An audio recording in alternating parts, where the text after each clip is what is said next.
Fala, meus queridos, vamos falar um pouco sobre a durabilidade das estruturas, né? Nós vimos que nós precisamos que as nossas estruturas sejam dimensionadas não só para o estado limite último, né, para o colapso, mas também para os estados limites de serviço, que é a utilização, aceitabilidade usual, as condições usuais para que o prédio é definido, sem grandes deformações, sem vibrações excessivas, sem fissuras com aberturas excessivas. Tudo isso nós já vimos no estado limite de serviço. Mas a NBR 6118 vai além.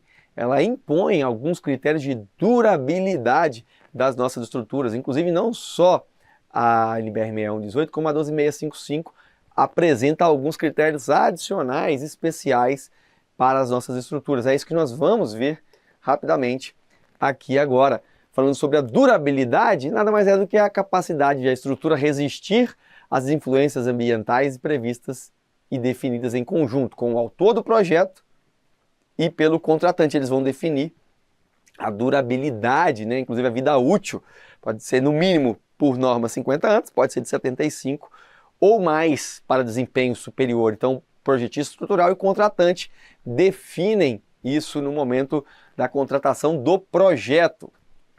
As estruturas de concreto devem ser projetadas sob as condições ambientais previstas na época do projeto e, quando utilizadas conforme preconizadas em projeto, devem conservar segurança, estabilidade e aptidão em serviço durante o prazo correspondente à sua vida útil. Então, naquela época da concepção do projeto, define-se a vida útil de projeto e ela deve, se em boas condições de manutenção e reparos ao longo do ano, ao longo do tempo, atingir a vida útil, deve atingir a vida útil de projeto. Tá aí 50 ou 70 anos como limite mínimo que a norma de desempenho vai trazer para a gente.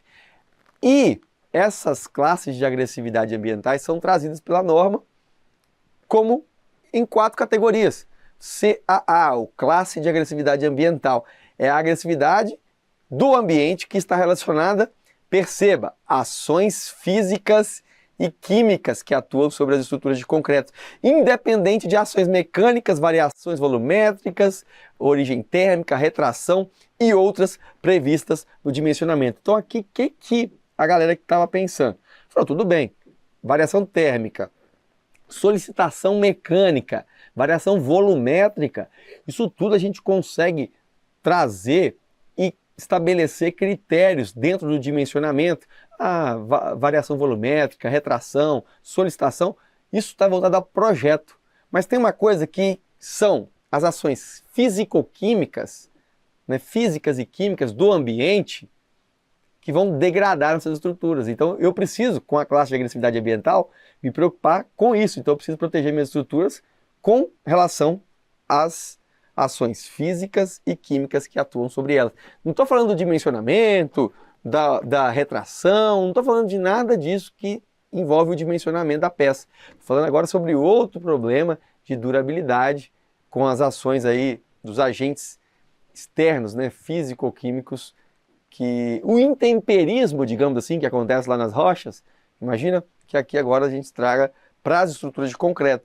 E aí ela define a agressividade do meio, para cada classe de agressividade ambiental, o risco que se tem das estruturas e o exemplo de ambiente, né, em que se encontra aquela classe de agressividade ambiental. Óbvio que isso pode ser definido pelo projetista em consulta ali, né, em trabalho junto com o contratante. Essa classe de agressividade que o projeto vai respeitar. Classe 1 é a classe mais branda, tida como uma agressividade fraca, insignificante o risco. Qual o ambiente? Rural ou submerso. Moderada, classe de agressividade ambiental 2, onde o risco é pequeno e é o ambiente comum, urbano, né? 3, forte. Nós temos a classe de agressividade forte, onde o risco é grande e o ambiente geralmente é um ambiente marinho ou um ambiente industrial. Aqui, uma indústria um pouco mais simples do que o nível 4, a classe 4, onde a agressividade é muito forte, risco de degradação das estruturas elevado, um ambiente também industrial, com respingo de marés, mas aqui indústrias um pouco mais parrudas, né, com problemas podem atingir diretamente as nossas estruturas. A gente vai ver alguns exemplos na sequência. É que não existe, então, classe de agressividade muito fraca. Você precisa estar fraca, média, moderada, né, na verdade, forte e muito forte. Então tem forte e muito forte. 3, forte. 4, muito forte. Quero que você primeiro atente-se a isso. E veja a observação. Embora tenha ali os exemplos de ambiente, eu posso admitir um microclima com uma classe de agressividade mais branda, uma classe mais fraca, acima dela, quando eu estiver falando de ambientes internos secos, como salas, dormitórios, enfim, ambientes onde o concreto vai ser revestido com argamassa e tudo mais. Nesse critério eu posso considerar, então, digamos que eu tenha um ambiente, né, um município, um ambiente urbano, mas se eu quiser dimensionar um ambiente interno, eu posso utilizar os limites estabelecidos para a classe de agressividade ambiental 1. Bom, quais são os critérios que visam durabilidade? São vários, né? Mas trouxe aqui os que a NBR 6118 traz. A durabilidade das estruturas não depende só do projeto, depende também do quê? De uma boa drenagem, com rufos, calhas, chapim, então tudo isso que envolve as formas arquitetônicas tem que prever acesso para inspeção, manutenção, inclusive não devem ser formas que acumulam, armazenam água ou detritos.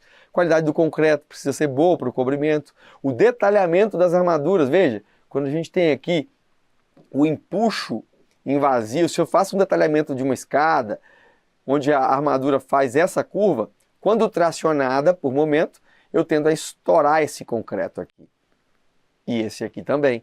Quando eu faço esse detalhamento cruzado, é um detalhamento com mudança de direção correto, onde eu não vou ter um empuxo no vazio, causando degradação. Então, o cobrimento tende a se manter. O detalhamento é importante, não só nessa parte, como, por exemplo, na entrada do vibrador. Se eu tenho uma densidade de armadura muito grande, não consigo vibrar, então, possivelmente vou ter ali uma peneira que vai segregar o meu agregado graúdo da nossa argamassa.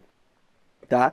Respeitar as aberturas de fissura, algumas medidas eventuais especiais podem ser requisitadas. Claro, sempre com a inspeção, o manual de utilização com estratégias explícitas de manutenção. Quando eu contrato projeto, depois eu preciso do manual de utilização e conservação e manutenção do equipamento para que a vida útil atinja a vida útil de projeto. Maravilha! Aqui eu trouxe os requisitos de durabilidade que eu sintetizei. Eles estão espalhados pela NBR 6118, só que aqui eu trouxe para vocês tudo isso condensado em relação à classe de agressividade ambiental.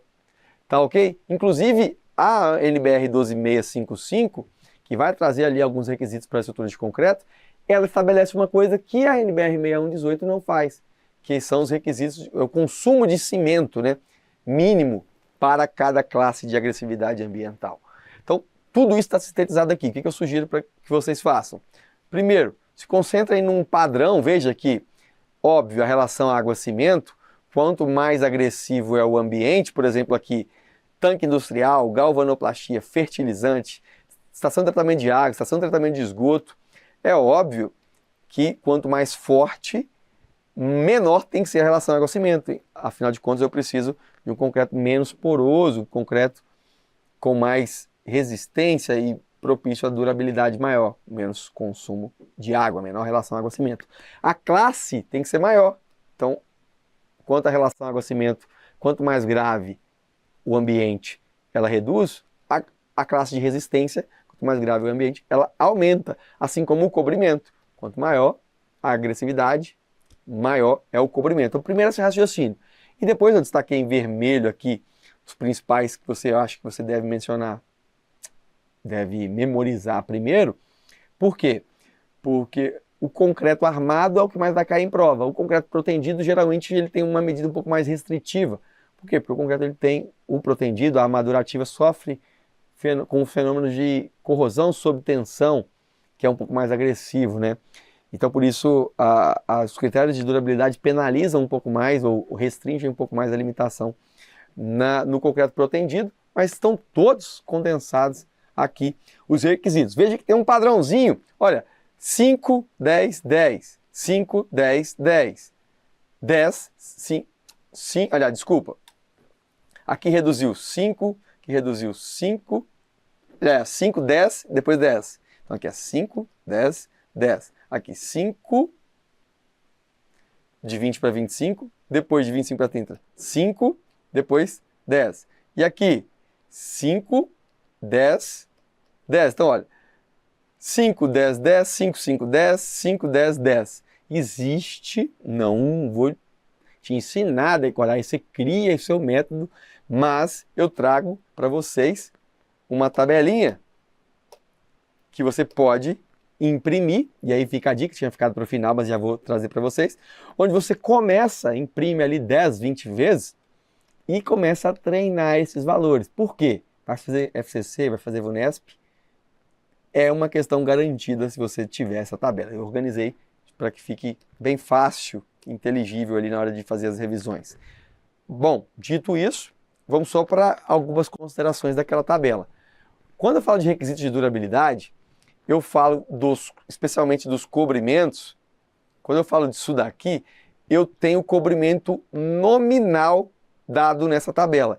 Esse cobrimento nominal, ele vai estar sempre referido, óbvio, à superfície e à face externa da armadura. Está aqui o nosso cobrimento. Só que o cobrimento nominal, ele é composto do cobrimento mínimo mais um ΔC, que é uma tolerância de execução. Essa tolerância nessa tabela aqui, para obras comuns e correntes, foi adotada como uma tolerância de 10 milímetros. E a norma traz que ela deve ser de pelo menos 10 milímetros para obras comuns e correntes. Afinal de contas, a execução do concreto ela não é milimétrica, né? Nós vimos lá desde a época da execução, desde a aula de formas e escoramentos, a gente fala das tolerâncias. Então, a tolerância de execução para obra comum e corrente é 1 centímetro ou 10 milímetros. Já se eu tenho um controle rigoroso de qualidade, como por exemplo, se eu tenho uma pista de proteção, onde eu vou ter o cobrimento ali garantido, controle bem rigoroso, posso diminuir essa tolerância para até 5 milímetros. Outro caso, onde eu posso reduzir esse cobrimento, existem dois casos que eu posso reduzir o cobrimento da tabela. O primeiro deles, controle rigoroso, já que aqui adota 10, o controle rigoroso vai me permitir adotar 5 milímetros de tolerância. Então, de 25 passaria aqui para 20, por exemplo, que é o cobrimento de vigas e pilares na classe de agressividade fraca ou classe de agressividade 1. E existe uma outra observação onde eu me permitiria também reduzir mais 5, que é quando o concreto de classe de resistência superior ao mínimo exigido, os cobrimentos podem se reduzir em até 5 milímetros. Digamos que aqui é obrigatório que eu utilize um concreto C20. Se eu utilizar um concreto com classe de resistência C25, C30, C40, eu posso reduzir aqui em até 5 milímetros também. Então são duas opções onde eu posso reduzir aquele cobrimento estabelecido na tabela, que é o cobrimento que eu quero que você treine, tente memorizar. Requisitos de durabilidade. Pode-se admitir um microclima com classe de agressividade ambiental mais branda, eu já disse para vocês, em ambientes internos secos. É uma pegadinha estranha da norma, que ela fala que ambiente externo seco, interno seco, é sala, dormitório, banheiro, cozinha, área de serviço, de apartamento, conjuntos comerciais ou ambientes com concreto revestido com argamassa e pintura. Fica estranho, né? Cozinha, banheiro, tudo está ali com ambientes secos, mas enfim, lembre-se disso. É proibido, e aí está uma proibição, aditiva à base de cloreto em estruturas de concreto. Concreto aqui armado ou protendido, né? O cloreto também não faria tanto mal quando em concreto simples, digamos. A classe C15 só pode ser utilizada em obras provisórias, isso é importante. Veja, eu não tenho aqui hora nenhuma concreto com classe de agressividade 15, com classe de concreto 15 MPa. Então 15 MPa não é estrutural, é obra provisória ou concreto não estrutural. E os agregados devem possuir dimensão máxima característica menor ou igual a 1,2 do cobrimento mínimo. Duas observações importantes, na verdade 3 observações importantes. Aquelas exigências que nós tínhamos naquela tabela, estão ali, são todas a 6118 da 12655. Só que aqui a 12655 ainda vai além, ela fala, existem condições especiais que aquela relação lá água, cimento, e aquela classe de concreto não é suficiente. Precisa ser um pouco mais rigoroso. Quais são elas? Quando eu preciso de uma exigência de baixa permeabilidade, quando a minha estrutura vai estar sujeita a ciclos de congelamento e descongelamento, quando ela está exposta a cloretos, sais, água do mar, exemplos aí, eu tenho um pouco mais rigor nas especificações. Essa é uma observação. A outra que eu quero fazer, e está aqui do outro lado, é o seguinte: face superior de lajes e vigas. Face superior geralmente vem contrapiso, carpete, depois vem um revestimento cerâmico, enfim. Posso reduzir o cobrimento da estrutura. Por quê? Porque vai vir uma série de coberturas acima. Posso reduzir, mas ela nunca pode ser menor do que 15 milímetros. Ok? Então, face superior de lajes e vigas que serão revestidas. Ah, Guilherme, face inferior também geralmente vem forro de gesso, alguma outra coisa. Não, mas não falou disso, falou da face superior, pode ser reduzida.